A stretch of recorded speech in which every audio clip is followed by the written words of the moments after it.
Hey, what's up, guys? I'm RoberOnocle, or as you better know me, Rob, and I am here with my brother Mark and a new guest for tonight, Anthony. What's going on, guys? Hello. Hello. And we are here tonight Hello. to. Wait, what? He talked over me, so hello. Okay. Yeah. And we are here tonight to talk about disappointing sequels and successors. So, we all know in the movie industry, you're bound to encounter some disappointing sequels and successors. But in the video game industry, it's still a common thing to happen. But I mean, I think we'd all agree that it's not quite as common in the video game industry. I mean, I don't know. What do you fellas think? Yeah, I mean, it really depends on the game itself or the games. And Mario Party, like you got a bunch of great games, and you get later on in the series, and it kind of turns into button mashing and Woo! terrible stages, you know. So, so some a formula like that starts out great can kind of get ruined by uh just overuse and bad ideas. And Mark, would you say you would agree? Yeah. Yeah, that's right. No, a whole 1 second answer from Mark. Yeah, All right, well, I mean, okay. quick and straight to the point. Can't complain. So, let's talk about some Mario Party. I think that's a good place to start for tonight. What do you guys think? Yep. Yep. All right, so Mario Party. I will say, as far as disappointing sequels go, I would say the decline started with 8, but really it's 9 going forward. Are we? I mean, not 8 was. 8 was definitely the It was like just after the climax that was 7. And I think 8 is at the very start of that decline, if that makes sense. I think after 6 it started dying out. Like I thought 7 was okay, but at the same time, like there was just some things about it that I didn't like. Like I don't know why, but just it had like a weird there was different modes you could play. Like I can't remember off the top of my head at the moment, but instead of just like the classic mode, there was other modes. There's only like 6 maps you could play, and it wasn't as fun as just the classic mode. And now everything, like all of them, are just bad. Like in the 3DS one, it was just awful. Wait, there was 2 3DS titles, weren't there? No, there's like what is it? The first 3DS one, The not first the 3DS top one? 100 or whatever. Wasn't wasn't that second? What's that second one called? Star Rush. Yeah, wasn't Star Rush actually good? I think the Star Wars had like 100 of the best mini games, so I'm pretty sure it was good, but I've never I thought that played was the it. top So 100. That was the one with the 100 classic mini games. Or did Star hmm Rush do the same thing? Star Wars was the only redeeming thing about that game was the mini game. The actual like board game itself was awful. Oh man. There wasn't like a classic mode. It was like kind of there was only one level where you could kind of move wherever you wanted, but every other one was just ugh. Ugh. I mean, don't get me wrong, it was fun to play. It was just off. Yeah, I get you. And of course, the top 100 is automatically going to be a good Mario Party game because it's the top 100. I mean, yeah, it It's is the picking the best best of the game. best. So that was pretty much by default a good Mario Party game. Everybody knew that was going to happen. But yeah, I wouldn't say I would agree with Mario Party 7 being the decline. I would still say it would be 8. But I mean, one way or the other, I felt that like around that. Can we agree that just around that general area is where it started to decline? So Yeah, somewhere yeah. around 7, 8, and 9. No, 9 for sure is where the trash started seeping in. But What, so wasn't around every 7 or 8. wasn't every minigame in 9 just shaking the Wiimote like crazy? It might have been. But that's what I remember. It's just like all one big WarioWare game that went on for too long. Uh, But yeah, it's weird because people praise Nintendo a lot for their creative takes on a lot of their first party titles and all that. But Mario Party is like the exact opposite. It's at this point it's almost like almost a counter argument to the idea that Nintendo has infinite creativity. But Mario Party is just dry now. Like it's uncomfortably dry. Like it's dying out, screaming for. It wants the round shot into its head, but nobody's answering, and it just continues to bleed out. It has the bullet in there. It's just that the gun is jammed, and like it's almost like ready to blow, but the trigger also won't move. And Nintendo's like trying to take the gun away. It's like, no, come on, Mario Party, it's fine. It's like, kill me. Yeah, because Mario Party got to a certain point where it just felt uninspired, if that makes sense. Like they just it's either button mashing or shaking the Wiimote in the same fashion that you've seen. The mini games are if it's not that, the mini games are just straight up uninteresting. Like it's just like, wow, this is the best you guys come up with. It's just run around in a circle, try not to touch thingy, punch your opponents, and that's all they ever do now. Like, yeah, I mean, don't get me wrong. Even the ones on the GameCube had button mashy ones, but nothing like. Oh, I mean, yeah, I'm not denying its existence, but that's all Mario Party relies on now. Oh my gosh, I think the worst minigame out of any was in 5 actually, and it was this one where it was a boss fight against Bowser, and if you were playing on the hardest difficulty, you just couldn't win. You just could not win because what would happen is he would throw bombs, but they blew up too fast for you to throw them at him. It was so annoying. You could only play it on hard, but not intense. That's another thing I like about the earlier ones, is that you can put them on an intense mode, and now you have to beat the story mode to get that. And story modes of Mario Party, the story modes of Mario Party have always been, I guess, okay. But the fact that they're trying to force it down your throat now, it's really not the way to go. Oh, 10 doesn't have story mode. You know what? Let's talk about Mario Party 10, shall we? It's the freshest one in my memory. Please don't. Mario Party 10. Now, that has got to be one of the most boring games I have ever played. Just period. And it's so sad because it's 10. It's the 10th one. You expect it to be great. This masterpiece. Yeah, you're expecting some magnum opus content right there. No, 10 is just. Oh, no. 10 is dull. It's like. Wait, what were you gonna say? I don't know. I just kept talking over you. But you get Bowser mode. That's something, even though it's boring. That was the only good thing about it, to be completely honest. Was Bowser, and even then, Bowser mode was not that good. But you had the game where you get to roll the cage around. I guess that was fun. Who doesn't want to shake their gamepad? You know that thing you can't replace if you break it?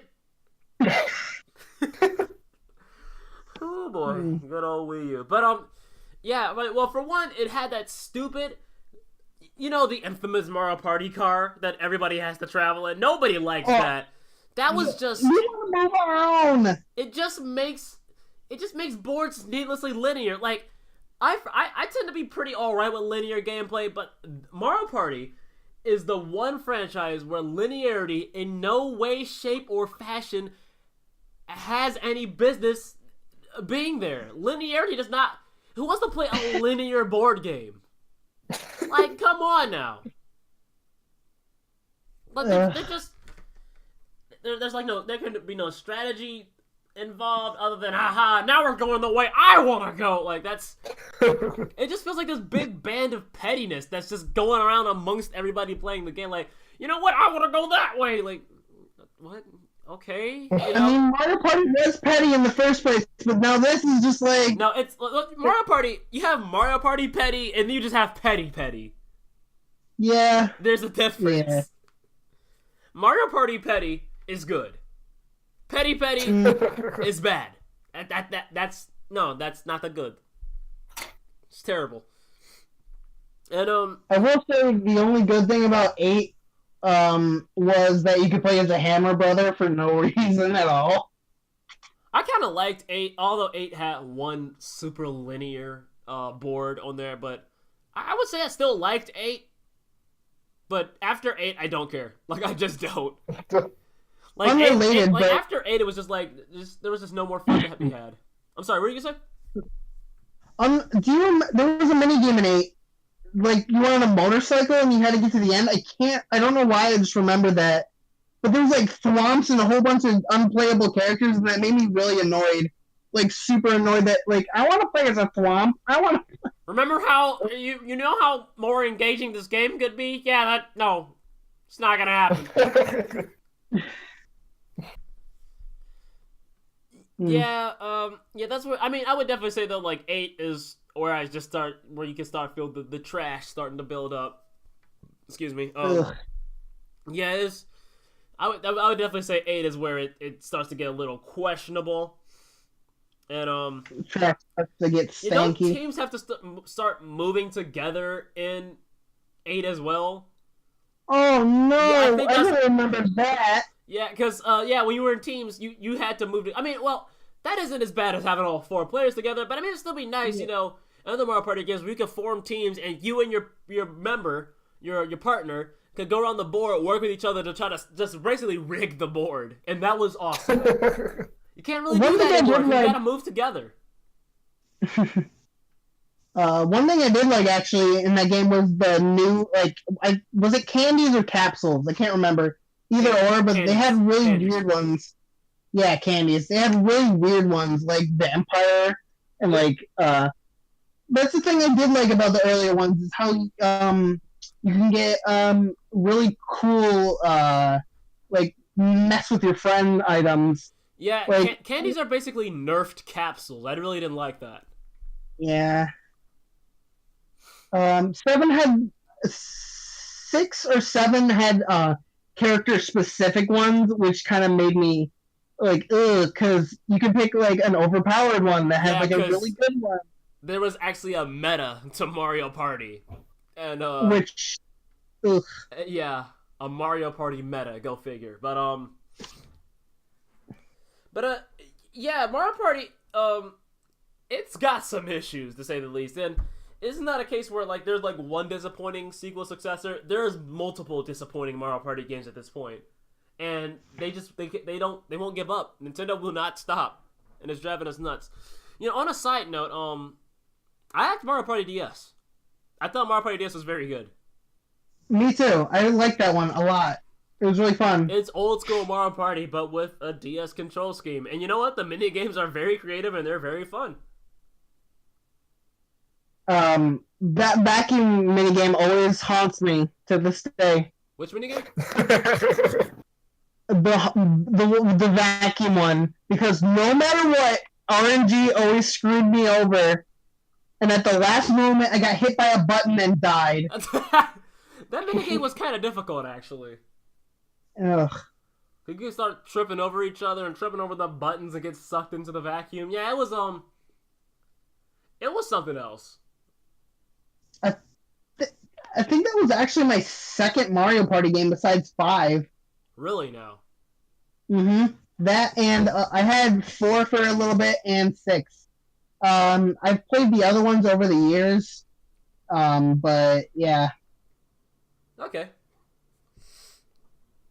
I think the reason another thing is, real quick, bad games can sometimes be clouded by nostalgia for them. That is true. That's another thing. That's probably why I like 5 so much. If I went back to it now, I'd probably be like, ugh, but I think it's still good. I mean, Mario Party 3 was kind of good. Mm-hmm. I mean, we were playing it. Yeah, but it's got a good feel to it.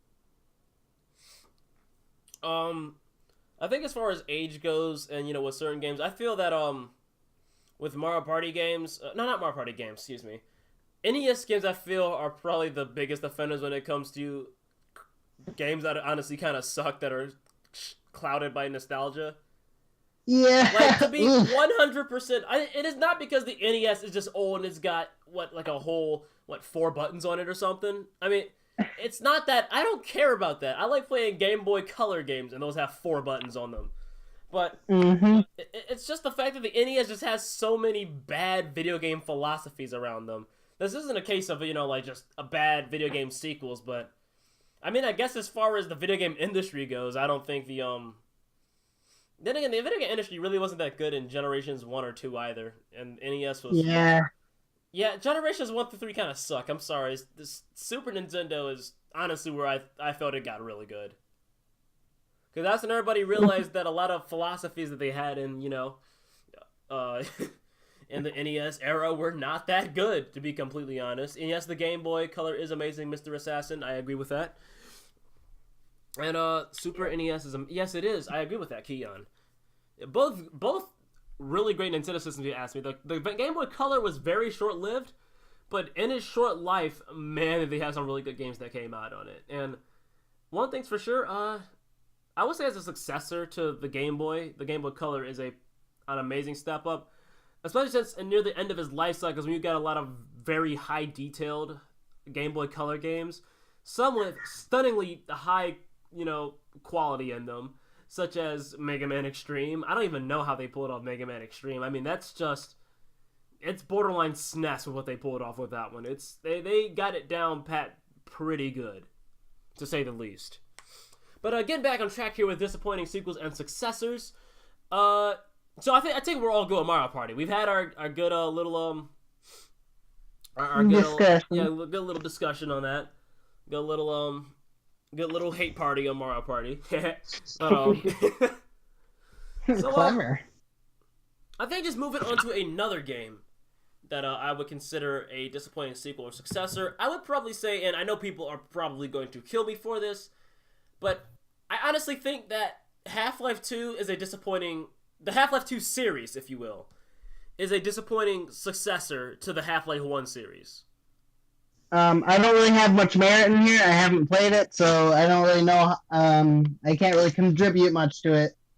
But I have seen mods, and I know about Gary's mod. So. Okay. I thought you were gonna mention Hunt Down the Freeman, and we. We're not gonna talk about that. We're not gonna talk about that. We are not gonna talk about that. First of all, we don't even have to talk about that because it kind of speaks for itself. Yeah. But why don't you like Half-Life 2? I don't not like Half-Life 2. I like Half-Life 2. I think it's a disappointing follow-up to Half-Life, Half-Life 1. Mm. Or rather, the Half-Life 2 series, as a successor, is disappointing compared to the Half-Life 1 series. Mm. Because, I mean, at least to me, in the Half-Life 2 series, I think one of the biggest drawbacks for me is... One, the fact that there are cutscenes all over the place. I think I talked about this a little bit actually in another podcast about how the Half-Life 2 series is very fond of having you just sit around like some more. It's just Half-Life 2 could get a little tedious sometimes. Like you do a bunch of stuff and all of a sudden you gotta stop and hit a brick wall and listen to somebody talk. You can't. It's not like even Skyward Sword where you can just blast through the dialogue because it's all vocal. It's all vocal dialogue. So you have to sit there and listen to it. There's no skipping through it. So and I mean you have some monologues here and dialogues here and there in Half-Life 1 that were a bit lengthier than normal, but even at Half-Life 1's worst, it really wasn't that bad. Like with Half-Life, what's up? Sorry, never mind. I'll ask my question in a minute. You're not done talking yet. I was just saying with Half-Life 1, like the beginning is kind of slow. I will say. I mean, you're in a really slow little train at the beginning anyway. I mean, train cart. Yeah, little train car. I mean, it's a pretty slow start, and even when you get to the lab, it's kind of slow. But once the game picks up, it pretty much stays consistent the entire time. Little slowdowns here and there where you dialogue with some other characters, and then you go right back to solving puzzles and shooting stuff. in Half-Life 1, they want to give you a whole freaking speech every time somebody wants to stop you. And that Why did they make us wear these ridiculous ties? Yeah, Half-Life 2 in that aspect just really got on my nerves with that one. Also, I think Half-Life 2 also focuses a bit too much on repeating tasks a little bit. I could be a little wrong with them, but last I checked with Half-Life 1, you don't repeat stuff too much now. With Half-Life 2, it seems like they're a little more keen on that. On just doing just tedious activities. And I feel that Half-Life 2 is just it's a bit confusing sometimes, although Half-Life 1, to be fair, is a bit confusing as well. I also just like the story in Half-Life 1 more than I do in 2.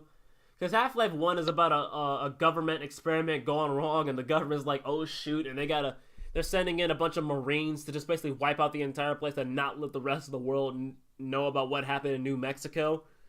And then Half-Life 2 is just it's just a rebellion story. Which especially since the Half-Life series story plays a pretty big part in it. Again, I think 2 went a bit overboard with it, but I mean, story plays a big part in Half-Life, and I felt that 2 just felt a lot less original than the first game. The Half-Life 2 series compared to the Half-Life 1 series in general. Bless you, Anthony. Thank you, Robert. Oh, that was a sneeze? Yes, Robert. Thanks for blessing me. Oh, okay. Bless you. I guess. Rude. Okay, then. I think we're going to just keep going here. So, yeah, why'd you no, because you were... Whatever. So, yeah, that was Half-Life. I can talk about some other disappointing sequels and whatnot in a second, but do you guys have anything you want to talk about? Was it just the story you didn't like and the cutscenes, or did you not like the gameplay? I felt that the story as well as the gameplay was a bit of a step down from the first one, or from the first one. Yeah, not too big a the steps back weren't all that big, but I noticed them definitely. All right. So, Anthony, Mark, you have anything to say? I mean, I can keep going, but you know. Good. Okay. You want me to keep going, or I mean, keep on rolling.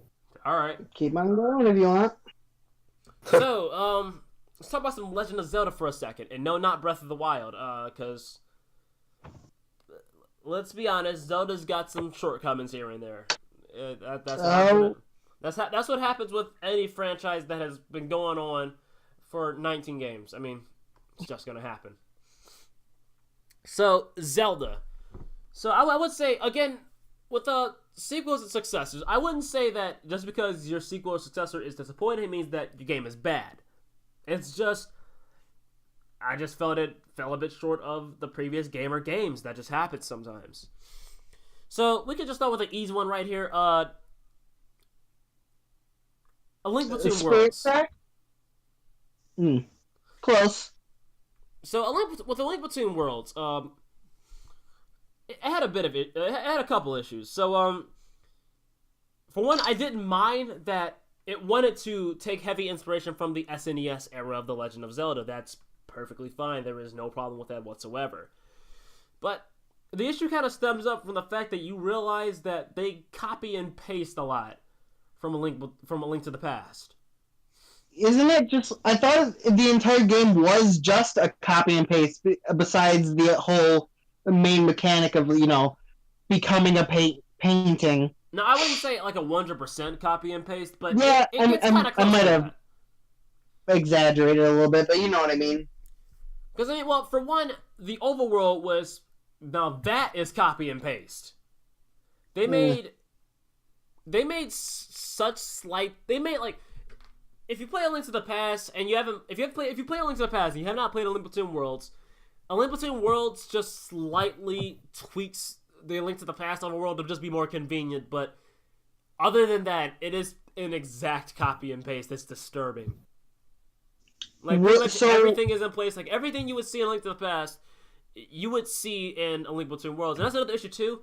A Link Between Worlds kind of lacks surprises a little bit. I mean, once you get to Lorule, I mean, I guess you could say that, you know, some of the dungeons were, they came with some surprises, sort of, kind of, but again, there's a couple issues with A Link Between Worlds. So, there's the fact that they copy and pasted a lot of things. There's also the fact that, and me and Kian have actually talked about this privately, with A Link Between Worlds, it's heavily inspired by the SNES era of Zelda, which was one game, but still the SNES era of Zelda. And as far as SNES Zelda length goes, it's about as long as A Link to the Past. I mean, like, they pretty much just duplicate the length. Like, A Link Between Worlds is not that long of a game. It's a pretty short Zelda game, to say the least. And I mean, 2D Zelda games tend to be a little shorter than 3D Zelda games. Actually, I'll probably say a lot shorter, because 3D Zelda games tend to go on for a good while. I mean, like, with just Ocarina of Time, Majora's Mask, The Wind Waker, Twilight Princess, Skyward Sword, pretty much all of them, or Breath of the Wild. As far as, you know, going through the campaign, just, you know, taking your sweet time with all that goes, like, it's a good 60-hour campaign, 50 to 60-hour campaign, if you're just taking your sweet time and you're really just taking in everything and taking time to understand, not rushing through it, because that's a different story. But with Link Between Worlds, I would say that A Link to the Past, like the first run, I would say is a good 15 to 20 hours, and A Link Between Worlds is like 15 to 20 hours. Like it's I don't know. To me, that just comes off as just kind of sad, because I mean that's 20 years after A Link to the Past, and they just kind of copy and paste this length. It's like okay, let's just. Yeah, just about 15 hours. A Link Between Worlds is not that long of a Zelda game at all. It's actually one of the shortest to date. Would you if you were to recommend that to someone as like their first Zelda, would you recommend that game to someone? I would. It's their first Zelda game material. I mean, it's not one of the hardest Zelda games out there. I mean, as far as dungeon difficulty goes, it's quite easy, to be completely honest. And yeah, I mean, it's still a genuinely good and fun Zelda game. It's just disappointing. Similar to my take on Breath of the Wild, and I don't think the game is bad. I just think it's disappointing. Now, of course, my feelings in terms of dynamics is significantly more noticeable when I talk about Breath of the Wild, but nonetheless, I think Breath of the Wild is a good game. Do not get me wrong. But again, I mean, at this point, with Breath of the Wild and me seeing it as a disappointment, just check out my review follow-up. Easy as that. Because I talk about the game a lot as it is anyway. At least over here in this podcast where I bring it from time to time. But yeah, I would say A Link Between Worlds is disappointing. And again, there's another reason too, and that's the fact that none of the items are in dungeons. At least like 99% of them. Don't you have to rent them out or something? Eventually you can buy them, but yes, you start off renting them. And it all... What? What are you gonna say? Nothing. No. And it's all in one location too, which really just takes out the fun of, you know, adventuring in a Zelda game, linear or non-linear. That just kills the fun of, you know, getting something new. BRB, 1 second. Ugh. Oh my god, I say BRB out loud.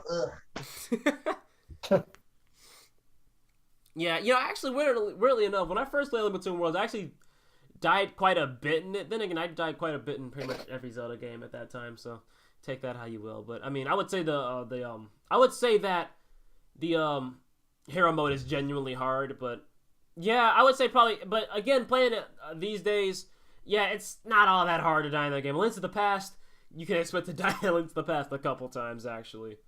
In fact, I would actually hope that one of these days Nintendo goes back to the 2-heart system instead of goes back to the half-heart system as opposed to the quarter-heart system. I actually kind of prefer them to go back to the half-heart system because I just liked it because it put you more on edge when you were playing a Zelda game.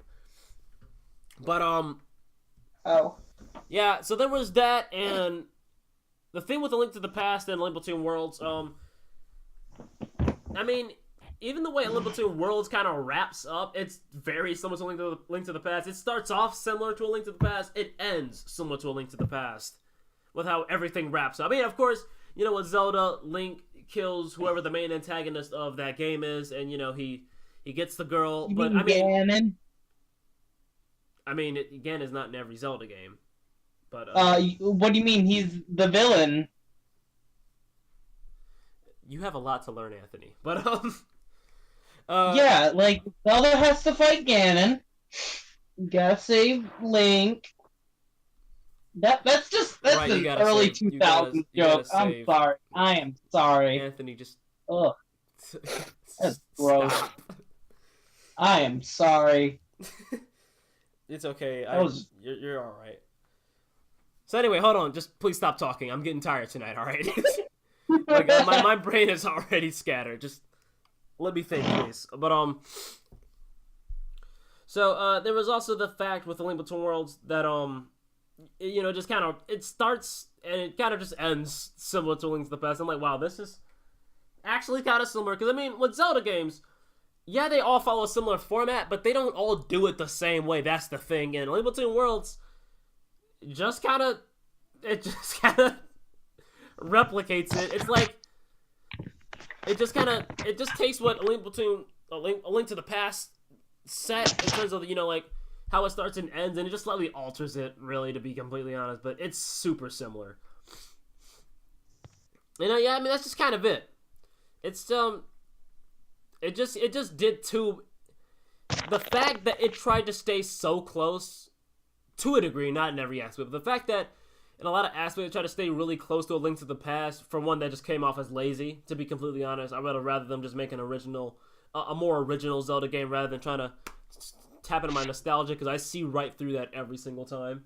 I don't like pandering, but yeah, there was that, and there were just some design choices, like the whole the fact that every dungeon was tiered to pretty much the same difficulty, and the items were pretty much all in one spot. Not a big fan of that at all. So, talk about some more Zelda, unless you guys have anything to say. I actually have a disappointing one. Okay. Hit us up. Two actually, and one is probably gonna make some people mad, but the first is Spirit Tracks. I think, was it Spirit Tracks? Spirit Tracks is a sequel, yes. Well, I don't know. There was just something about that game that just felt off. I don't know if it was how you controlled Link. I don't know if it was just because it was just. I don't know. It always just felt off to me. I didn't like the train segments. I didn't like the musical instrument you got, the pan flute. Okay, yeah, I think everybody can agree that the pan flute sections universally suck. They just kind of do. Nice gimmick, but they just have it just has issues. It just does. It's probably my least favorite instrument he's ever gotten. Like, I would rather he have a triangle or something, just because the triangle of the spirits. I mean, yeah, but the thing with the flute is I mean, it starts off okay, but they start trying to do crazy things with, like, skipping over, like, certain notes and everything, so it requires, like, precision. Some people actually could not beat the game because of that, because, yeah, it's really weird, and the game, it doesn't help that the game runs at, like, freaking 25 frames per second, so, you know. Yeah, that final song is, I'm surprised I got it on my first try, but, yeah, that song is not easy. Although, I will say, you know, doing it again, like, on the Wii U, I messed up a couple times, if I'm not mistaken, with, the flute segment. It's really not, I mean, it was beginner's luck. Really, my whole playthrough with the Spirit Tracks was just beginner's luck. But, I mean, yeah, I mean, the flute section is just, the flute sections are just not that good, to be completely honest. I love Spirit Tracks to death. It is easily the best Zelda game I have ever played to date. Subjectively, of course, but there are some things on Spirit Tracks, and I can understand why some people consider that to be a disappointing sequel to the Phantom Hourglass for a plethora of reasons. Although I think Phantom Hourglass is so much more mediocre than Spirit Tracks could ever hope to be. But I mean, with Spirit Tracks, I mean, yeah, it's got some things that are wrong with it. Like, I know you mentioned the train section. And, yeah, that one's a hit or miss with a lot of people. Now, personally, I didn't mind it too much, although I did really hate it when we had to do when the Rabbit Land Rescue side quest came into play. Honestly, I think we can also all agree that Rabbit Land Rescue is the worst Zelda side quest in the entire series. I'm not talking like it's the worst side quest in the game. I'm talking this is the worst side quest I have ever seen in a Zelda game. That is just like, forget anything I said about Breath of the Wild and how I don't really like its side quests. Rabbit Land Rescue is the worst side quest I have seen in a Zelda game, period. It is that bad. I think the absolute worst the worst part of the game is there's a part where there's 4 statue heads and they're all pointed in one direction and you have to get to it. But even if you stop there, it doesn't do it. It's completely in a different spot, and it doesn't specify. It tells you. Wait, I'm not following, because there's a couple statue puzzles in that game that involve where they're facing. It's pretty late in the game. It's before you get. It's pretty late in the game, and I can't remember where it was off the top of my head. The desert statue puzzle with those like colossal statues. Yes. Yeah. The Ocean Temple statue puzzle was not hard at all. I was gonna say, if you got stuck on that, I don't know. No, not that one. I was gonna say I do not know what to say, my man. I did that on my first try. Who did? To be completely. I think it was right after the Ocean Temple. I'm not entirely sure though. The desert section? No, that's after the fire. I wouldn't know. I wouldn't know. It's been too long. Because it is, it's forest. What is it? Ice province or snow? Yes, it's a forest realm, snow realm, ocean realm, fire realm, and then sand realm, which is a part of the ocean realm. I have to tell you, man, Majora's Mask, I still can't get over it. You just gotta catch 10 kids, and some don't spawn. Disappointing. 0 out of 10. The double diamond one. I recognize the double diamond one. Oh no, you're talking about the ocean place with the yeah, that one was kind of annoying too. That one took me a moment to figure that one out the first time. But the actual second disappointing game, it wasn't bad, don't get me wrong, but it had to be what was it called? Twilight Princess. Okay. I genuinely did enjoy it. It was really fun. It was just, when I was playing it, it just kind of felt off. Like, something was wrong. Like, it just didn't feel genuine. Like, there was parts where I had lots of fun, and other parts where I just got mad. Like, it might just have been that cuckoo lady's face that made me annoyed. The lady you know what's that... weird? Miyamoto has said the exact same thing about Twilight Princess. Wait, really? Yeah, when he said, like, when he goes and plays, he's like, there's something just off about this entry. Like, there's just something wrong with it. I mean, he likes it, but, he just kind of like, every time, it just seemed like something was just missing with this game. So, I mean, even Miyamoto feels that. Just something, number one, the people's faces, you can do that in Wind Waker because they're cartoony. But when you have these realistic and horrifying faces on these characters, like, what's her name? Like the little girl that opens up her own store. That's like in the very... That's a boy. What? You talk about Milo? That's a boy. Yeah. That's a boy. Yeah. No, I don't... No, it's like the little baby. Tricked again, my dude. Yeah, that's a guy. Oh my god! Tricked again, my boy! It's a trap! I hate that thing, especially how it dodges every attack you throw at it. I hate um I hate those stupid birds that take you out of the dungeons. The Ukus.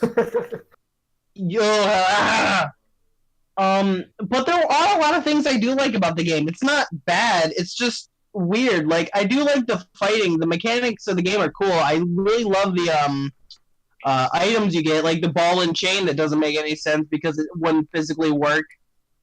Yeah, I mean, Link. I mean, for Link to swing around the ball and chain like that, he would have to be ripped. I mean, I'm talking really ripped. I don't. Oh yeah, and cause he swings around like a madman. I'm like, geez, Link, calm down.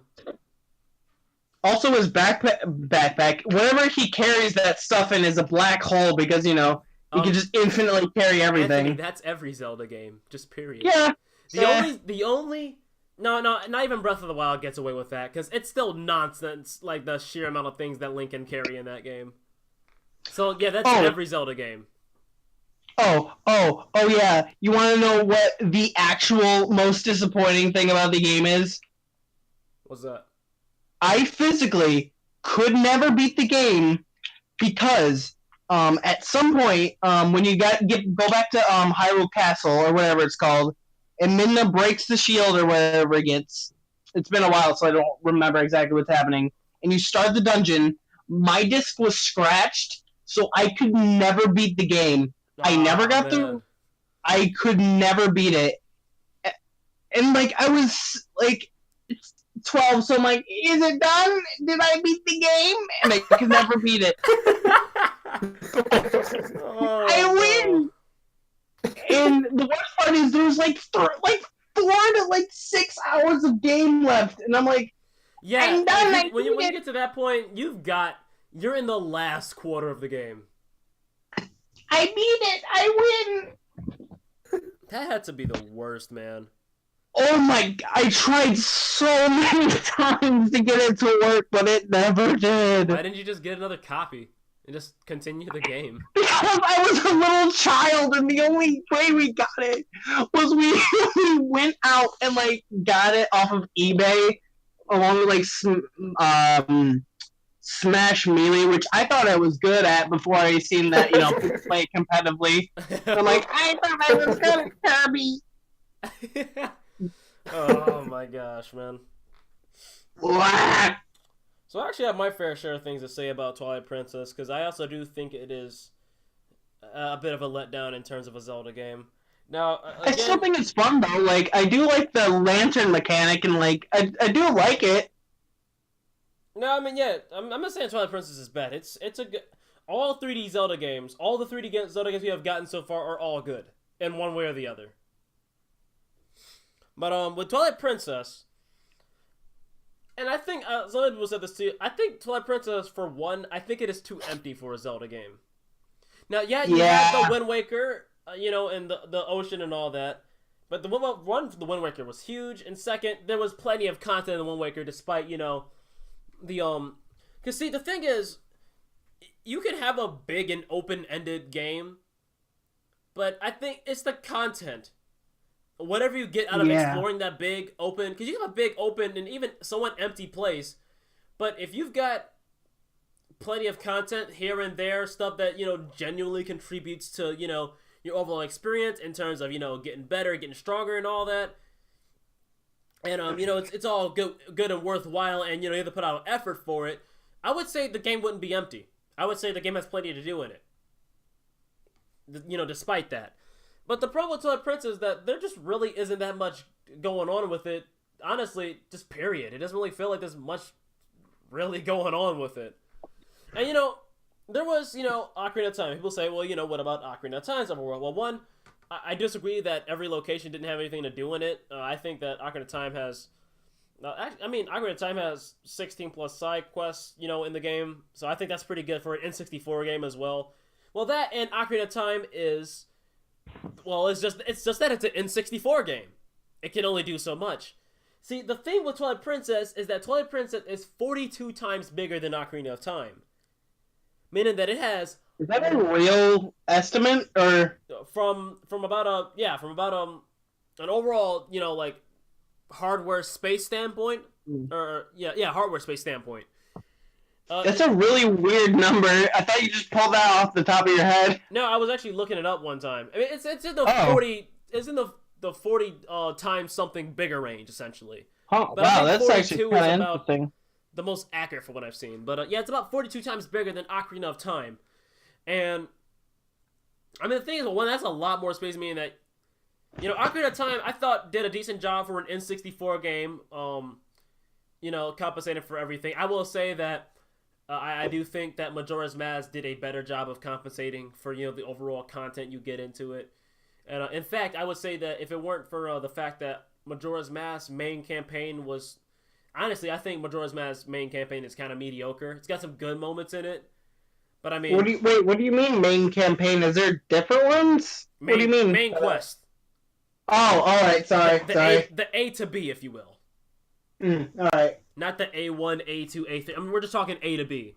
I felt that the main quest in Majora's Mask was quite mediocre, and to me, the main quest is probably the most important thing to me in a Zelda game, because it's fun and all that, I gotta go, explore this world, but if I gotta go back to, I've gotta go back to this main quest gotta again, do the game now. Yeah, if you're like, I gotta, that's not a good feeling, because one way or the other, you're gonna end up beating that game with a bitter taste in your mouth if you get my drift. Not that I thought the Majora's Mask main quest was bad, but I would say it's a significant step down from Ocarina of Time. I would not say that its main quest beats Ocarina of Time. I would completely disagree with that. Both from a gameplay and even a bit of a story standpoint or perspective. I just felt that Ocarina of Time did a much better job at that. But as far as, because Majora's Mask has 50 plus side quests in it. It's bonus content. It's got plenty to share around. I will say that. But getting back to Twilight Princess, yeah, it just felt like it didn't really compensate for anything. The Wind Waker was genuinely interesting to explore. I mean, you would unlock things like great fairies and get all these bonuses. You get your bottles or upgrades or whatever it is, or the trading sequence game, which ends up having you explore. Pretty much, it encourages you to explore around the world, and the reward for that one is getting some invincibility armor, which it does exactly what it sounds like. And but it just felt like Twilight Princess fell a bit short of that. In Twilight Princess, all you do is shoot down beehives and run into water. That's like the last thing I did in game, and that's my most potent memory of the game is running away from bees. And I know for a fact that's not what you do. If I've played that game so many times, but if you can barely remember most of the game, and what you can mostly remember is just running away from bees, it's kind of saying something. Oh, man. Yeah, I will say that the combat is definitely a step up from the Wind Waker in Twilight Princess, in a lot of ways. I really do like the combat, and especially as Wolf Link. What's up? I'm sorry, I didn't catch that last part. Oh, a Wolf Link? Yeah. Yeah, I'm actually not a fan of the Wolf Link combat because it's very spammy. The only time I'm really comfortable with Wolf Link's combat is when you're fighting those weird screamy demon boys. Those weird things. Yeah. Also, I hate Minda. Just want to point that out because she's mean. Yeah, I think a lot of people tell me she's the best, and yeah, she probably has some of the best depth as far as Zelda partners go, but I don't care for her. I just don't really care for her as a partner. I would take She's over the least annoying in the least. I mean, she's not Navi or Sword Girl. Fee. I think that's what it is in... what's her name in Skyward Sword? Fee. Or Fi. Yeah. Some people say Fi, I say Fee. Yeah, I would say that despite Fee being more annoying than Midna was, I would say I'd actually like Fee more than I would Midna. Especially Fee's departure. That whole scene. I mean, the whole thing with Midna was kind of sad, but the whole thing with Fee was just kind of it just felt like, because the thing with Skyward Sword, I don't really want to spoil it, but I mean it just really gives you this feeling of like, well that's just kind of it. I mean the way Minna departs, like she'll still kind of she's a princess. She'll do royal things in her Twilight realm and whatnot, but with a Fee, it's just kind of it. She talks about, like her understandings of feelings and, how she, started off the quest with her head, just her head in the game, just like, let's just get this done, which is actually why she is the way she is in the game about, being so straightforward about things and all that. But when she talks about, human emotions and talking about, like looking beyond just the mission and all that, it's a bit heartwarming actually. When you listen to the whole thing. But yeah, to get back to Twilight Princess and us, kind of just dogging it out. I mean, the thing with Twilight Princess is that I know this is gonna sound weird, but it felt too much like another Ocarina of Time. Like it just took it almost seemed like it took the faults of Ocarina of Time and just bloated it. If that made sense. If that makes sense. Yeah, I can kind of see where you're getting at. And I mean, it's kind of like Ocarina of Time. I think it's a really good Zelda game and all that. Especially when you consider when you try to compensate your judgment within the the context of its time period, because I think that is always the best way to look at a game. But with Twilight Princess, they just kind of can't slide a second time, if you know what I mean. Like you just kind of can't linger around that Ocarina of Time range and then just expect nothing to happen. At least that's the way I see it. So, yeah, that's pretty much my whole take on Twilight Princess. So, Mark. Yeah. So, yeah, I noticed that, we haven't been talking too much. So, you know what? I think it's time. It's time. It's time. So, Time for what? I've had my big rants and all that, but I think it's time for you to have your big rant. All right, so and you can start from top to bottom with your experiences, okay? So you can explain everything and why you feel the way you feel. So a while back, a couple years ago, I think it was for Christmas or my brother's birthday. I can't quite remember, but it was one of those two.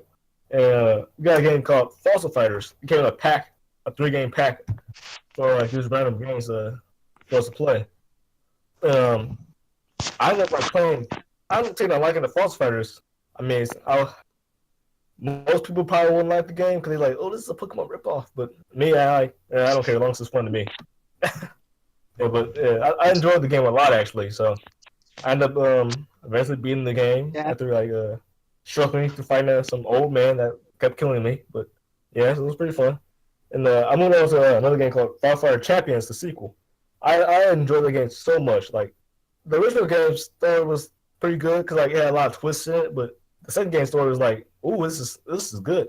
And the rendered cutscenes, they look pretty nice. I mean, they're DS quality, of course, so yeah, so it's gonna automatically look like trash, but for DS standards, you're saying you can tell before they put it on DS, it looked beautiful. Right, you can tell when they were on Windows 7 that everything was okay. Yeah. So I really enjoyed the game. Like, I'll probably play it over. The first game I probably won't play over because it's just that game is actually pretty long and sometimes stuff happens. So a little tedious. It's a little tedious. Yeah, the game is fun, but the story is the progression in the game is tedious. That's fun. Wait, what? Anthony, what? What? Okay. So, Champions. I love Fossil Champions. That was my game. I played the game all day. I played at night. That was my jam. You sank hundreds of hours into that game, right? Like overall. Probably. Probably. I played the game a lot. Would you say that you would still? I'm sorry. What were you saying? I was just gonna say. Would you say that you would still like play through the entire game again someday? Yeah, probably will play through the game again someday because, I'll tell you a little bit why I won't play the next game. But yeah, so what I liked was the first game had like a lot of customization. It didn't have a lot of customization, but like in the beginning of the game, you have to answer a couple questions to determine how you will look in the actual game. Which I thought was pretty neat. So the second game, you go and pick your gender really, but it's still pretty neat. The game is still pretty neat. So I have masks and everything and nicknames. So then they announced a new game, False Fighters Frontier. I saw the trailer, I was like, "Ooh, this game looks great! Yeah, cars in it now. No more running by foot. I can move places fast. I can be quick. I can be the fast boy of the world, you know." And Fastest boy in the world. so naturally, I bought the game pretty quickly.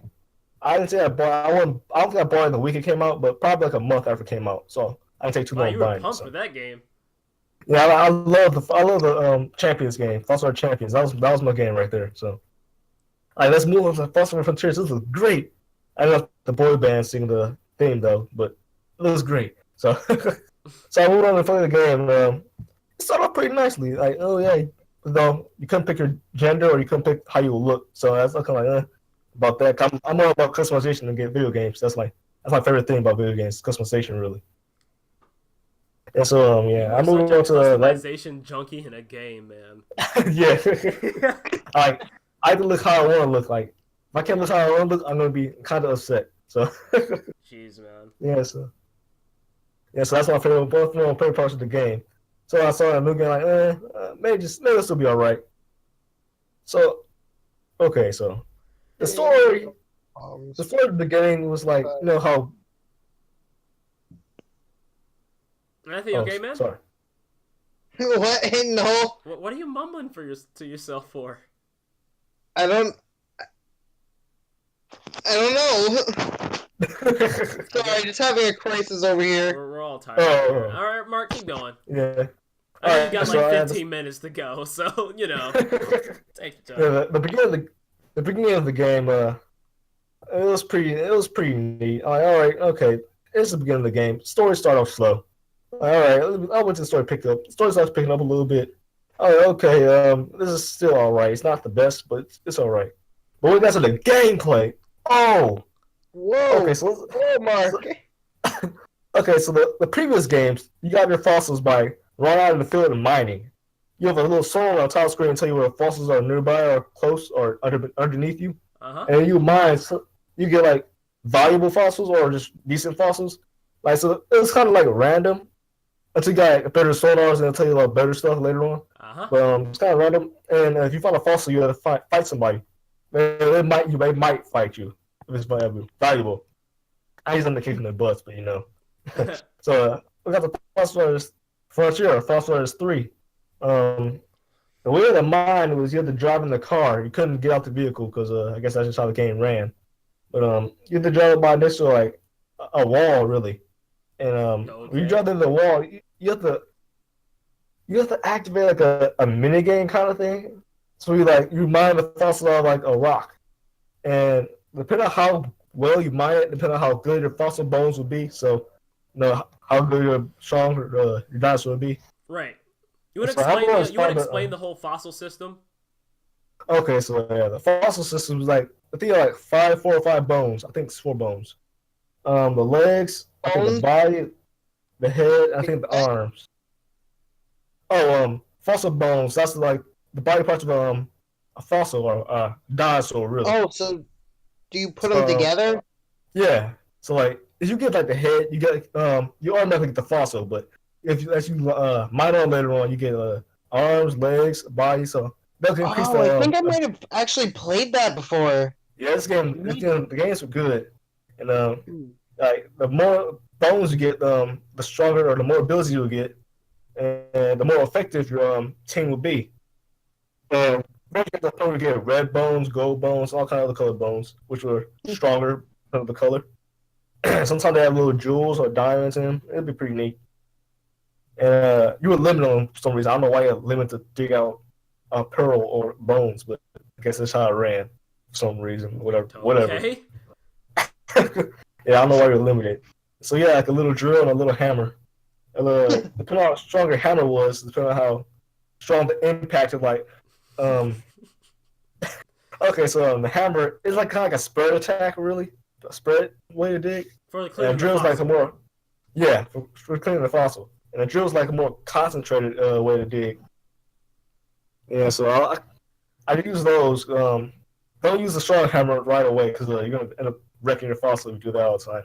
So start with a small drill because sometimes the fossil be really weak or like really tough. So yeah, so you have to look out for that because that gets kind of messy eventually. Right, do you want to get a strong hammer and just bash your fossil in and instantly destroy it? Because like depending on like how low dirt is, how strong or how thin it is. Right. So yeah, so like sometimes the fossil be like the dirt on the fossil be really thin, so you get a hammer. It's like, oh no! And then you destroy half of the fossil. It's like, all of it. And I feel pretty hurt a couple times doing that. Like, that just sounds awful. It is like, and you get depending on how well you want to do on the fossil, depending on how strong or defensive your monster would be. I'm sorry, can you say that again? Depending on how well you do on your fossils, like I said before, depending on how strong your monster would be. Okay. And you get from like 1% to 100%. You think you at least have to get 50%, or at least above the red line, whatever line they set you at. Like you do at least a certain good quality on it, like for it to actually be effective. Because it's just like if it's not quality, and it's not gonna work, and you have to get a new one. Okay. So you gotta be a certain standard before you actually obtain the fossil. It depends on what fossil it is, depending on what standards it will have. So okay, makes sense. Yeah, so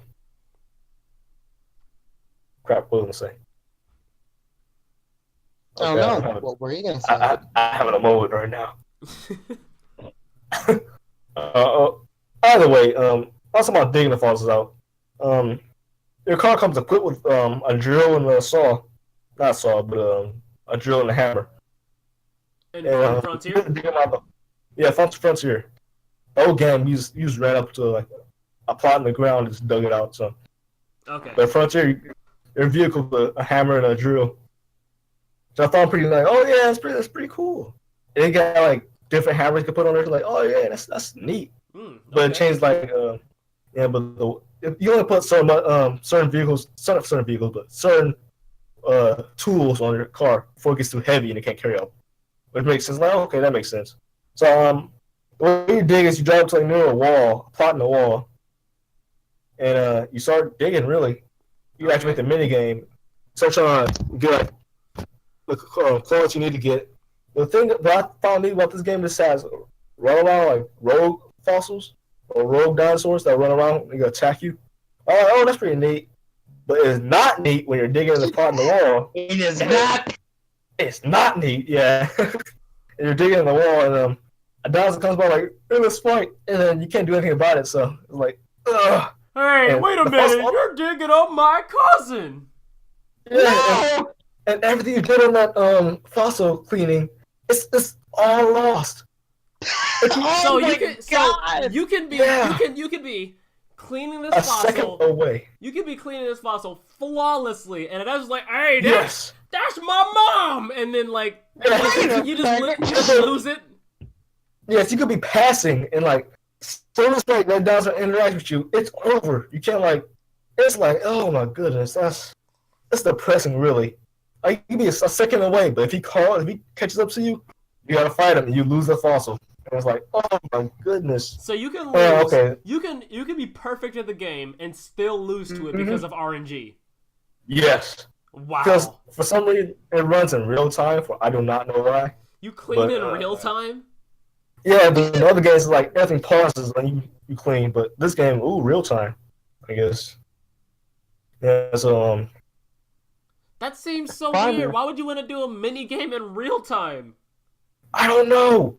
It's like if Mario Party, like you play mini games in Mario Party, but the board keeps switching up like during like the mini games though. No, like just little effects on the board, you know. I was gonna say Bowser Jr. kept attacking you like while you're in a mini game, so you have no choice. He's like taking your money. He's like taking your money and stars. It's like if you still around all of your money. It's like if you still moved around the board while playing the mini game. Like really, that's what it's like. It's like, ugh, no. So like, yeah, I found that terrible. that's one aspect of the game I really do not like. It's the cleaning fossils. I mean, I could take a rogue dinosaur coming up against me like, oh, let's fight. Like, all right, come on, boy. It's like, yeah, so. So the RNG itself is not a problem, but the fact that the RNG cuts off your progress is where you have an issue. Yeah. Okay. And you can actually avoid the dinosaurs too. Like your car's fast and like, oh, let's zoom on by. Like you can avoid them too. I like okay. Not no invisible monsters just come up and attack you. No, nothing like that. So, but when it comes to combat, oh my goodness. Okay, let me think about the combat in the older games first. So you saw the 3 dinosaurs, right? Okay.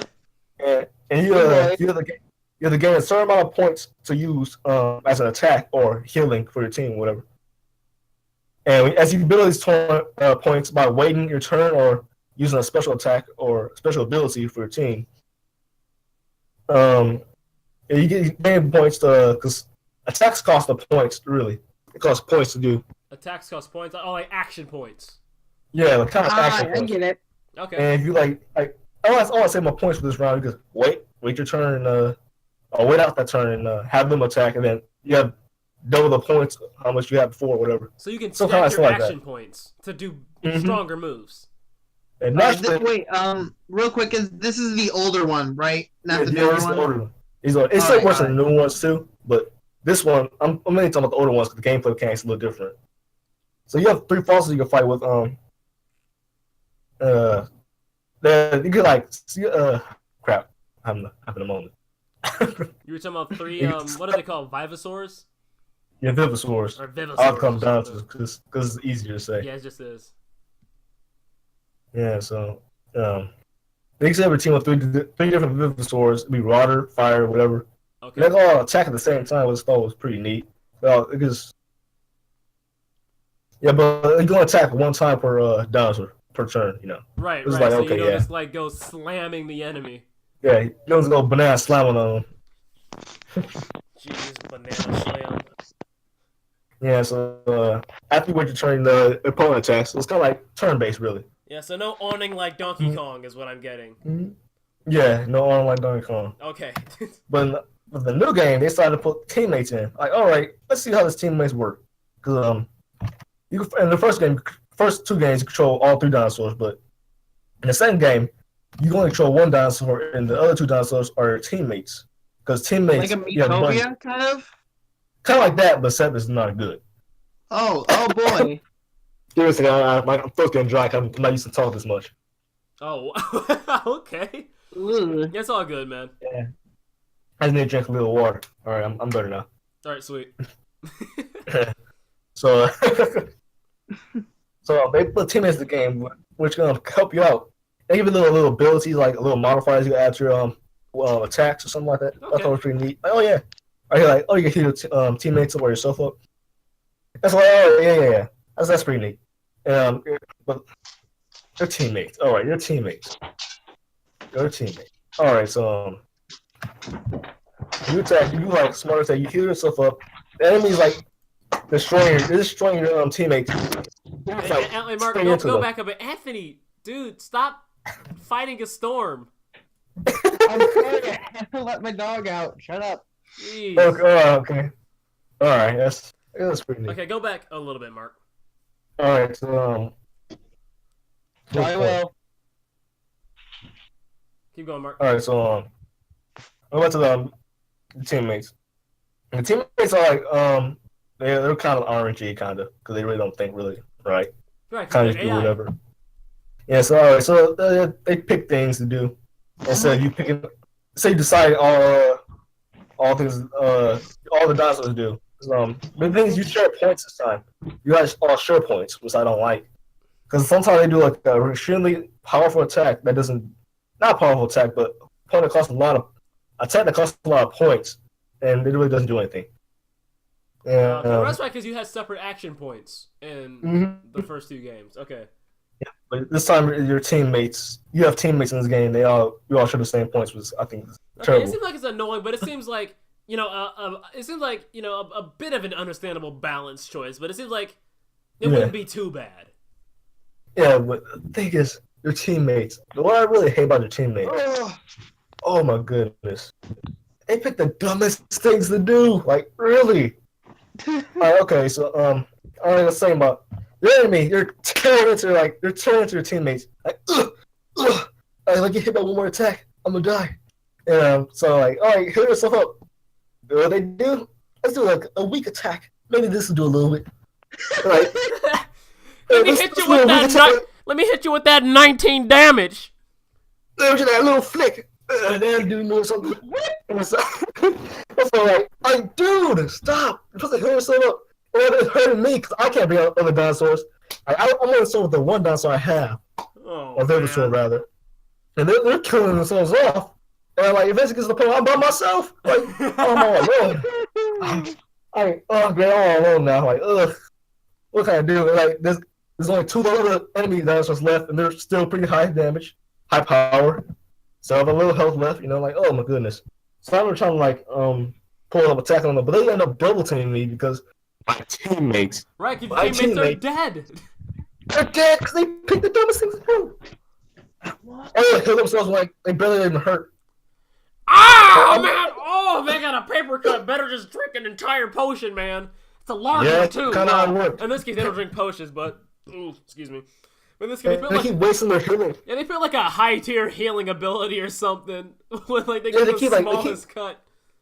They waste them sometimes, or sometimes they don't use them. Like, really? Something tells me they really fear blood. Like the moment they see blood, they're just like ah! I surely feel this, or sometimes they're really afraid of blood. Yeah, and then other times, like you said, somebody could be stabbing their heart out, and they're just like, wait, what's happening? Let me just... What is that? A petty little slap on the cheek, What? Little slap on the... It's but a flesh wound. But a flesh wound. Alright, so... Alright, this is another aspect I'm going to touch upon, but I can't quite remember it. So I got into a little rant about the attacks. Okay, and if it happens to pop back into you, feel free to, let us know. Alright, so, I know you can pick different teammates. Some that are smarter, some that are stronger. Oh, I know what I'm talking about now. Okay. Alright, you pick, I'm gonna say this first real quick, though. You pick different teammates, some are stronger, some are weaker. Depending on, like, some are better at something, like, I'm better at doing attack, I'm better at healing, or stuff like that. Alright, makes sense. Yeah, so some are better than others, some are quicker, some are smarter. But they're all pretty generally dumb, though. They're not really all that smart. Yeah, like, really. And okay, so let's talk about fossils now, because their fossils are low as well. As you get bones and. Okay.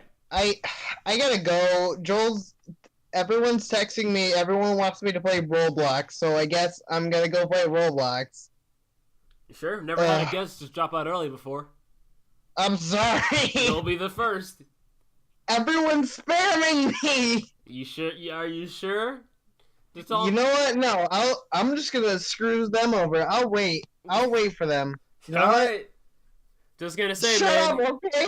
I was just gonna say, you were gonna be the first. Do you really want to be the first? No. And I'm playing Roblox too. Not for Roblox. Alright. I'm sorry, Mark. Get back to your partners, man. I'm sorry. No, you're cool.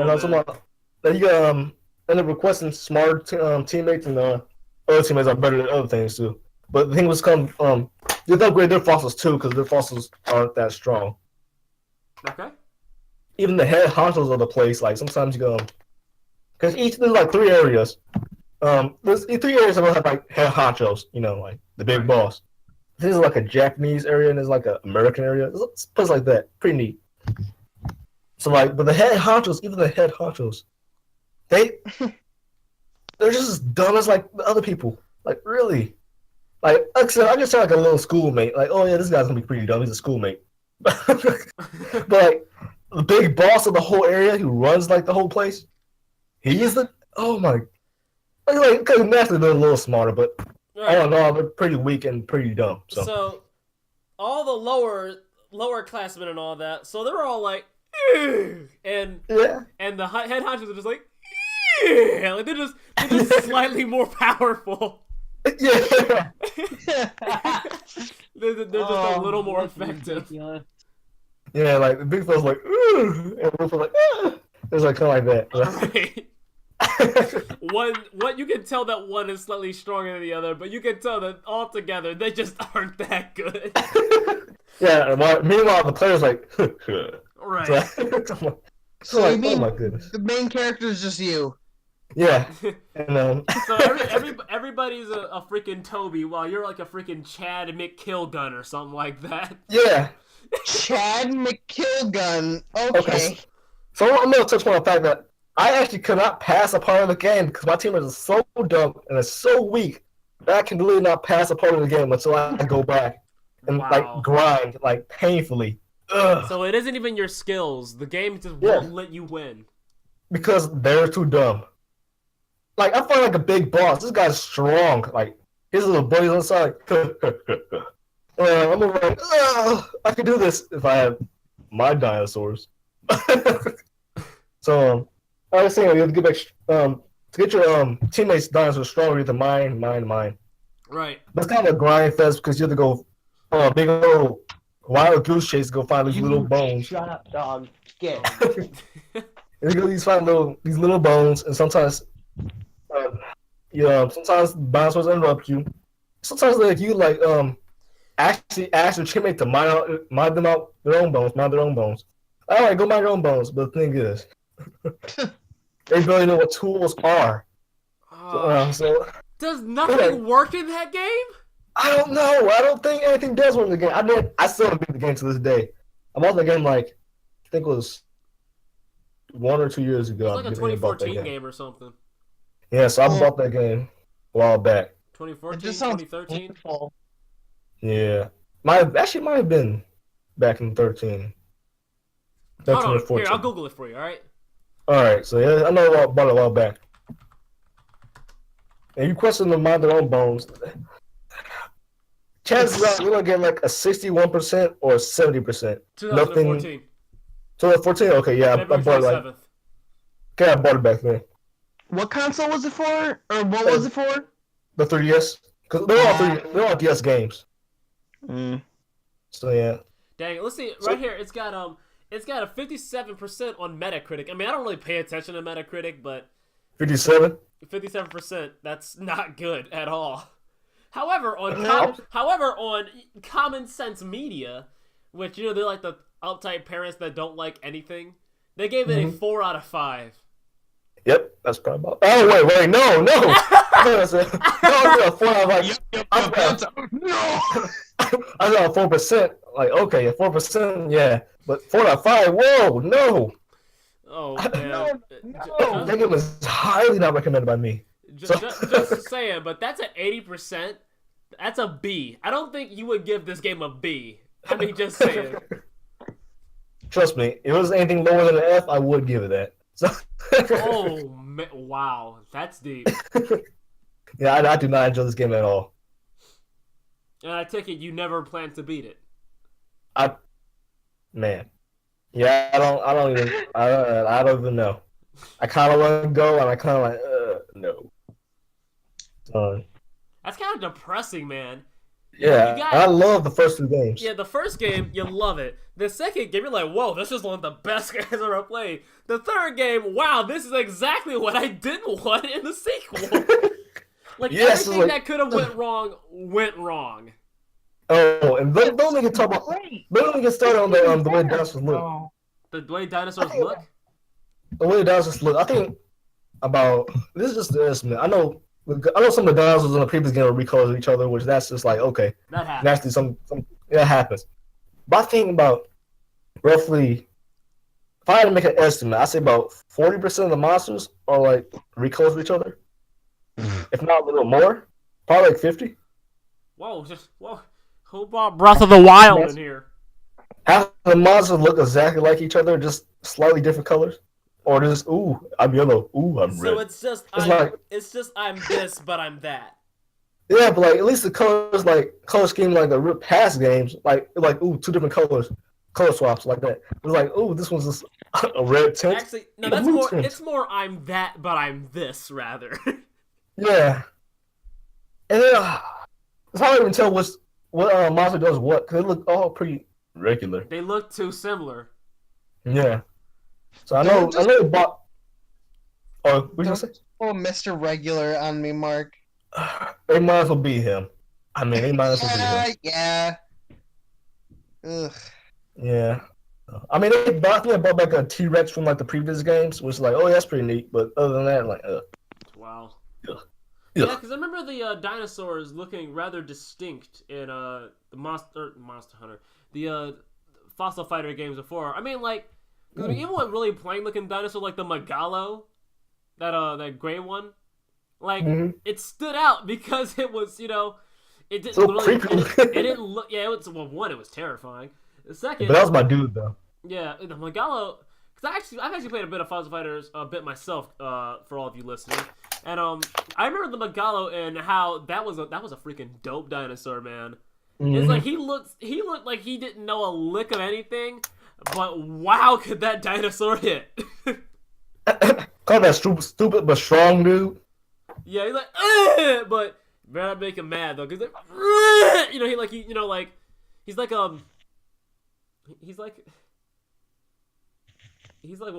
what's his face from Of Mice and Men? Lenny. He's like Lenny. Yeah, he's like Lenny. Yep. But you can control him, so. But yeah, you but you can control control him. Lenny. So Lenny is smart when you control Lenny.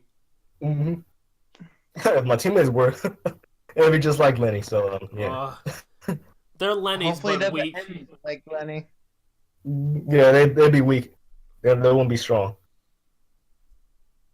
Yeah, so crap. What was I talking about? Oh, the way the dinosaurs look.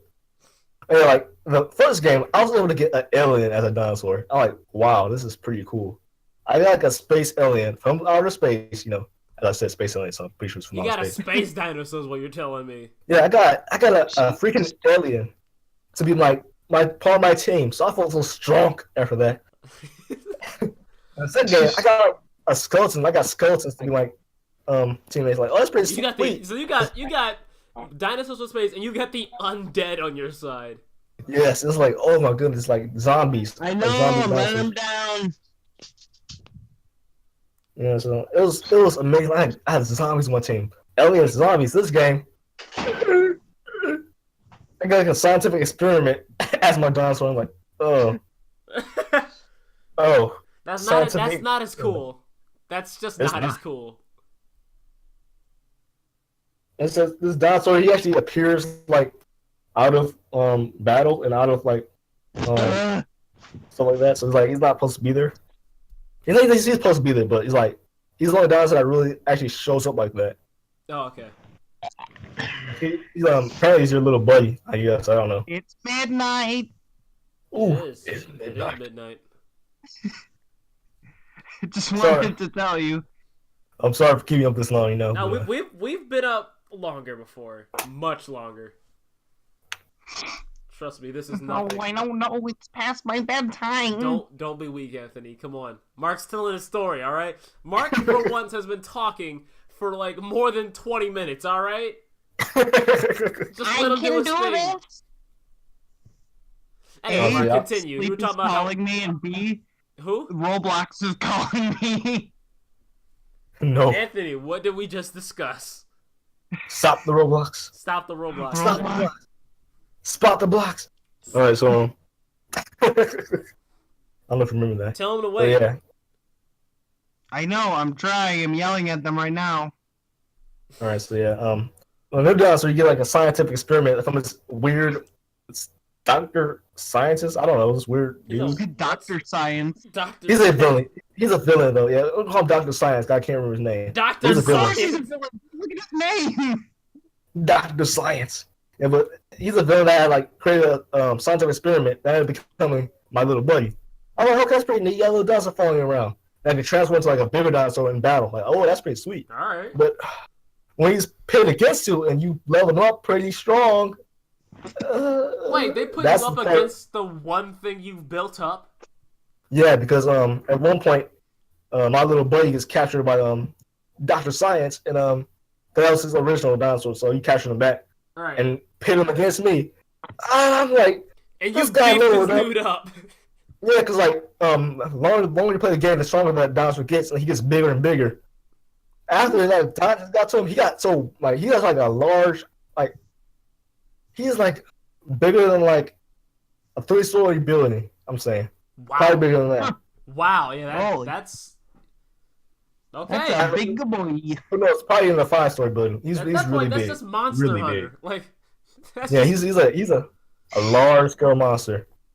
More he's like pretty- Monster Tamer. I got this little bird dude trying to like defeat this guy, like this little pterodactyl, you know. This guy like this little like ugh. And my teammate's like, oh no. Better ignore the damage. is that the boss you can't get past? Yeah. Oh, 'Cause, we have they come call full Big Fella. circle. They call him Big Fella. We have come full circle. Yes. Oh. Yeah. They call my boy him, you know, like he's my favorite one because he's like pretty neat. He was actually pretty neat to fight with. Man, I forgot what he did now because it's been a while. But Dang. I know he's neat.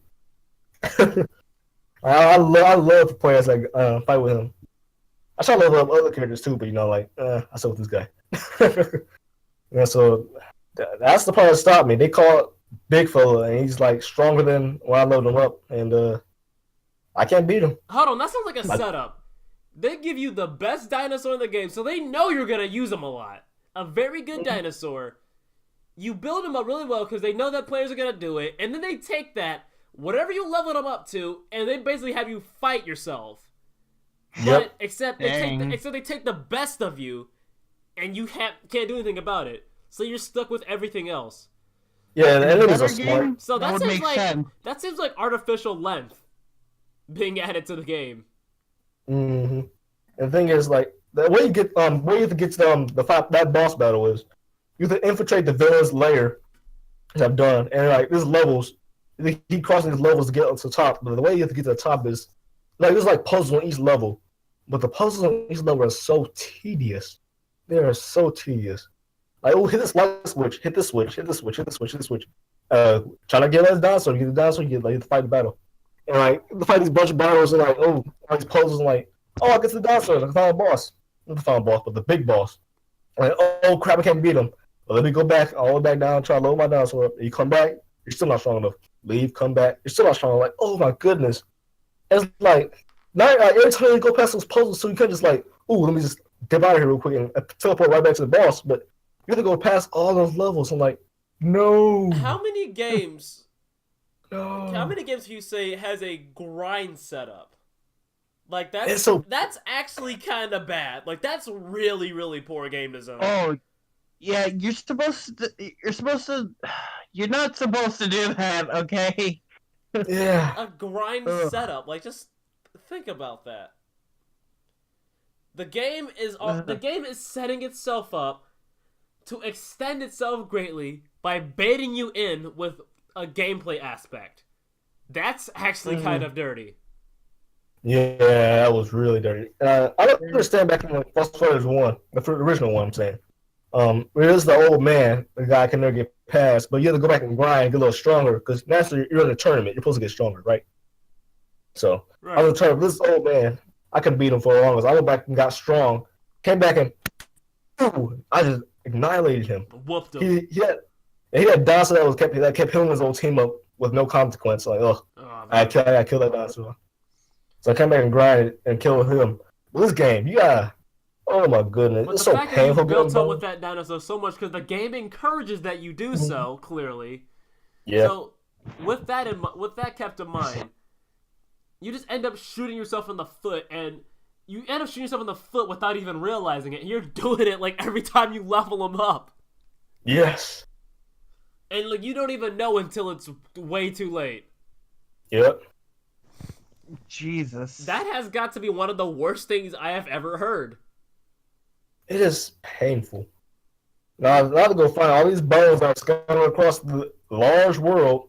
Like I'm going to these worlds aren't just like, oh, this is a little big. These places are kind of big, like really big.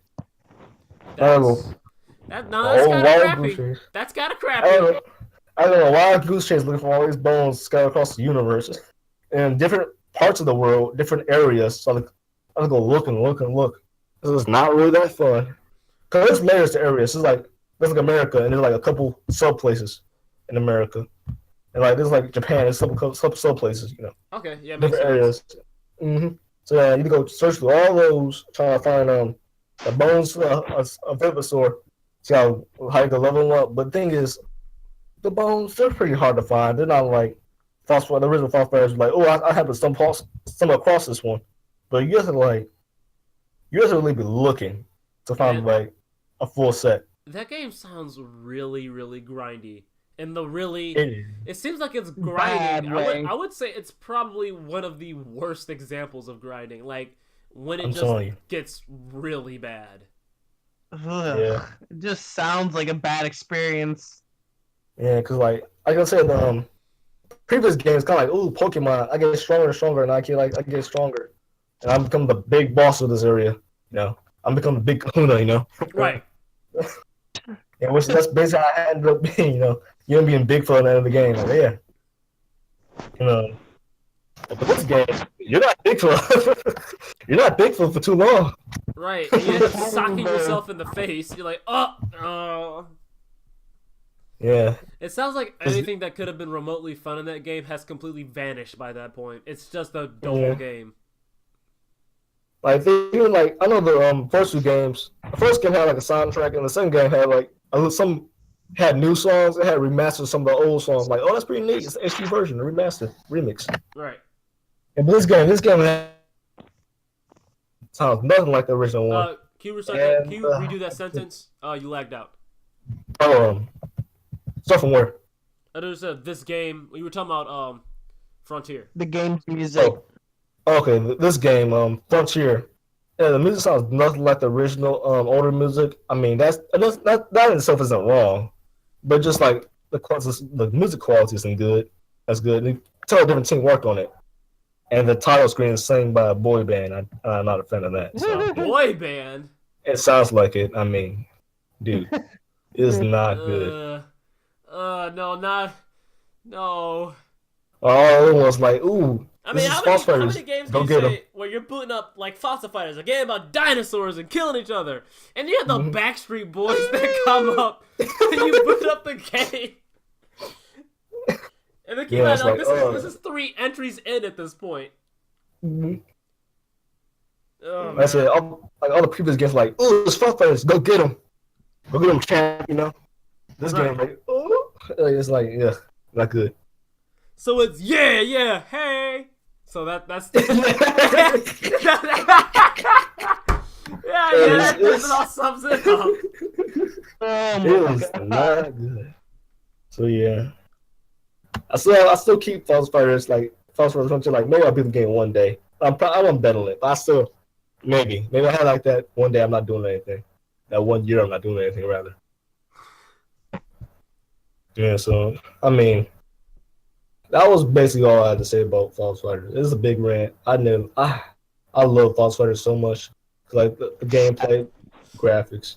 Well, the graphics are alright, but the story, I liked it.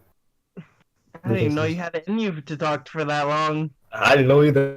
Dude, you were talking for like 40 minutes, man. Holy crap. Yeah, I ain't used to talking this much, but you had to get that out, Mark. You were just fuming. I was gonna talk about Ace Attorney after this, but I'm not gonna do that because that'll be too long. Right, because you have a whole lot to say about the Phoenix Wright series too, don't you? Yeah. We'll have to save that for another time. Because that's gonna be another. That's gonna be like another 40 minutes, man. We're already on an hour. We're going on an hour and 34 minutes, man. All right, so that's basically all I say about False Fighters. I love the original game, the original 2 games. I played the crap out of them. Those were my favorite games. This game, man, this game. Not as good. I think not as good as putting it lightly. At least the way the Mark's describing it. This one is one. He went from playing one of the best games he ever played to one of the worst games he ever played. Like back to back. Like that had to hurt. That's how Mark lost his emotions. That's probably how I lost my emotions. Because around time I actually met you back around time I was actually playing False Fighters Frontier, so yeah. Yeah. I feel like there's some shade being thrown around here. I don't know though. I know, cause like since he know me, so like I really have that much emotions apparently. But yeah, that's when I actually started back in the day when I actually started playing False Frontier. I started telling you. So yeah, it's like. I played Frontier and met Anthony. You know, my life was just really going down the drain at that point. No, it's something like that, but like That's what it sounded like, man. And I was like, I was like, he doesn't have that much emotion, or he doesn't really show that much emotions. Yeah, because Frontier drain around me. Are you saying that you saying that Anthony has only seen that side of you because at that time you played Frontier? Yeah. And okay, yeah, because it sounded really messed up the way you. Yeah, it did sound pretty bad. No, I get it. I had to clear that boy up, you know. So anyway, that was a nice and awesome rant. You talked for a very long time, longer than you have ever talked on any of these podcasts. Yeah. This is the longest or ever. And it seems like you're hinting towards another very long talk. Yeah, I mean, with another, it's not gonna be as angry as this one. Not as angry. Yeah, I figure. But still be a little upset. No. Who? I am looking forward to that one. All right, so I'm right here, you know. Okay. I guess I'll talk someday. So anyway, Mark, you basically wrapped it up because I think that's all we're gonna do for tonight. Thank you all for coming over tonight. I had a lot of fun doing this podcast. What about you two? Yep. It was amazing. Anthony? What? Did you have fun on the podcast tonight? We're wrapping up. Oh. Yeah. Okay. Okay. Yeah. Awkward. Yeah, we're trying to wrap this up so you can play some Roblox with your friends, you know? Yeah, we're doing this for your sake, Anthony. But Alright, bye. Gotta go play Roblox. Okay. There he goes. Well, guys, that was Anthony. He's already out of here. And this was my awesome brother, Mark. I'm RoberOnocle, and we will see you guys next time. See you later.